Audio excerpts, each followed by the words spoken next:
Hi, and welcome to another edition of Jay Meditates on a Moto. I'm your host Jason, and today I'm taking a test drive on the 2018 MV Agusta Dragster 800RR. So let's start off with some specs. We have a liquid-cooled, inline, 12-valve, triple-cylinder engine with 140 horsepower and 62 foot-pounds of torque, a 6-speed transmission, quick shifter included.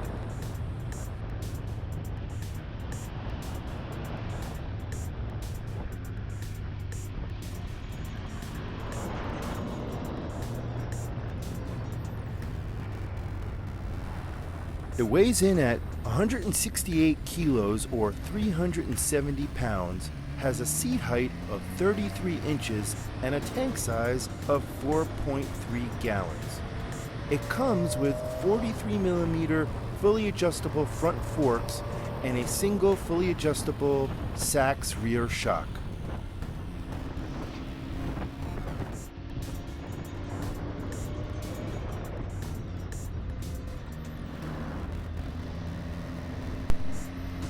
It has two 320mm front discs with 4-pin Brembo ABS brakes and a 220mm single rear disc with twin-pin Brembo ABS calipers. It comes with a nice TFT display and multiple riding modes.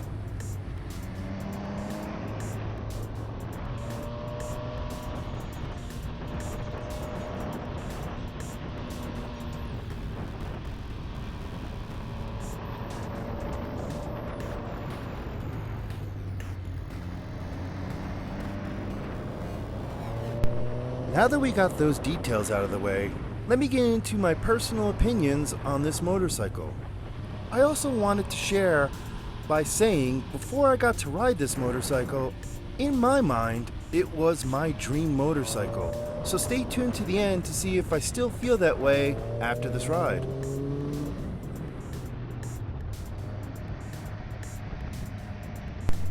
So there is no denying that this is a beautiful motorcycle. The aesthetics are one of the iconic things MV Agusta brings to their motorcycles. A mean Street Fighter look with an exhaust sound to match. When I first got on the bike, I noticed right away how much more of a leaned over ergonomic position this naked sport bike had. So much so, my throttle hand kept getting pins and needles.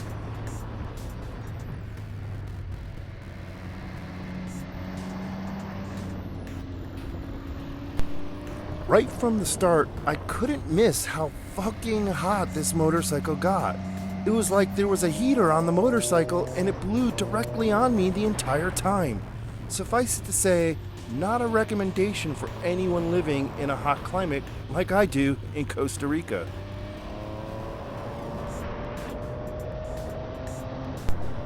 The throttle was smooth and even, not jerky at all. But at 140 horsepower, I expected a lot more horsepower than was delivered. Now, to be fair, the engine light came on while I was riding, and the display eventually said malfunction while I was riding. So that could be the issue, but it really didn't seem to have more power at all compared to the 105 horsepower the KTM 790 Duke I rode.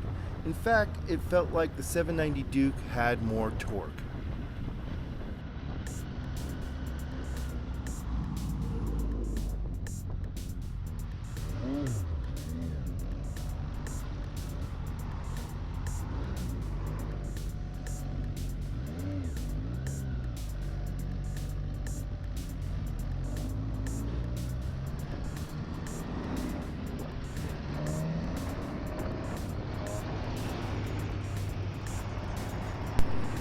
The brakes were average.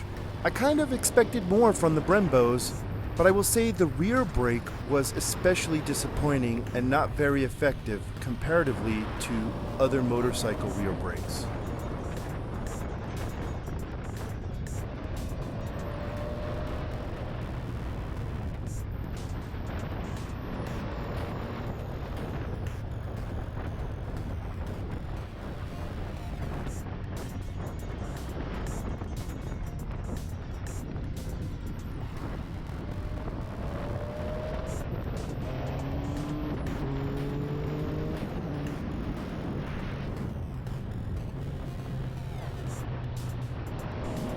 My biggest complaint would have to be the stiff clutch and how the quick shifter didn't really work well, forcing me to use that ridiculously stiff clutch more than I wanted to.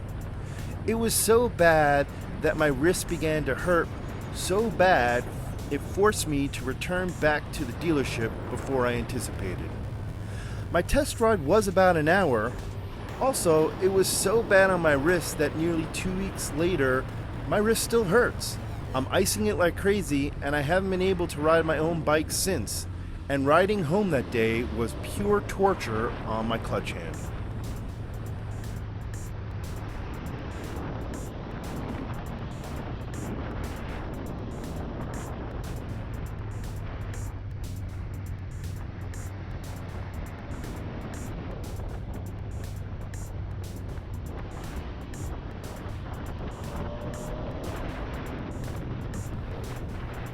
Now, with all these complaints, you would think I would have had a terrible time, but I must confess that I had fun on this bike despite these issues, and it was undeniably awesome. I just thought it was important to share what I thought were huge issues with the bike. But don't miss the fact that it had an amazing lean angle and was super easy to flick into every turn.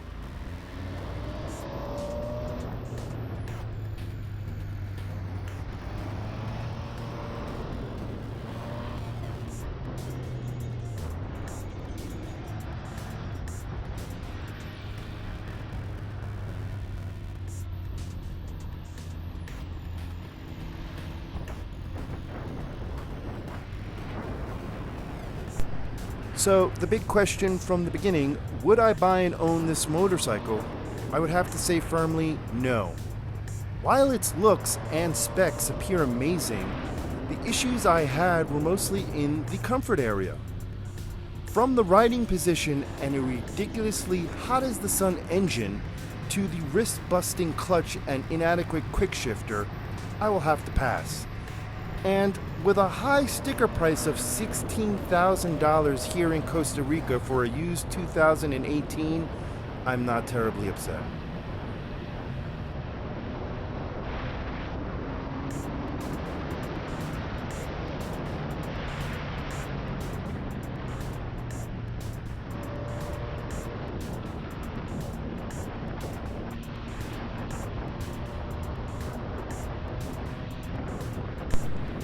I hope you enjoyed today's review, and don't forget to hit the like and subscribe buttons.